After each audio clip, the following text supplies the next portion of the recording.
dam solaman, jon olaman. Shu paytgacha bu mavzuda gapirmayman degan edim, ammo bugun Makkada bo'lgan holatdan keyin majbur bo'ldim gapirib chiqishlikka.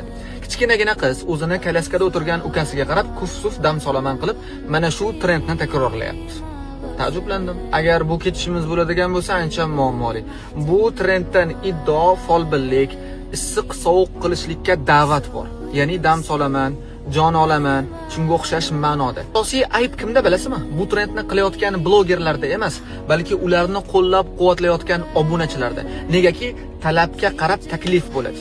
O'zimdan bitta misol keltiraman. Bundan 2 yil oldin Makka Madina tarixiga doir, Rasululloh alayhisolamning tarixlariga doir shunaqa videolar qo'yardim va bu videolarni ko'rgan odam borki, million prosmotr bo'lardi. Ammo hozirgi kunda shunaqa videolar qo'yadigan bo'lsak, uzoq bo'lsa 20 mingta, 30 mingta prosmotr bo'ladi. 30 ming, 20 ming prosmotr ham o'sha davrdan beri kuzatib kelayotgan obunachilarim. Ishonmasangiz hozir akkauntimga kirib ko'ring. Bilasizmi, bizning qiziqishlarimiz, bizning harakatlarimiz umuman boshqa tomonga burilib ketdi.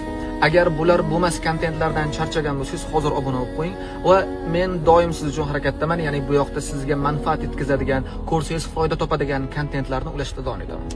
Bekorchi kontentlarni emas, manfaat yetkazadigan, odamlarga foydasi tegadigan kontentlarni qo'llab-quvvatlashga.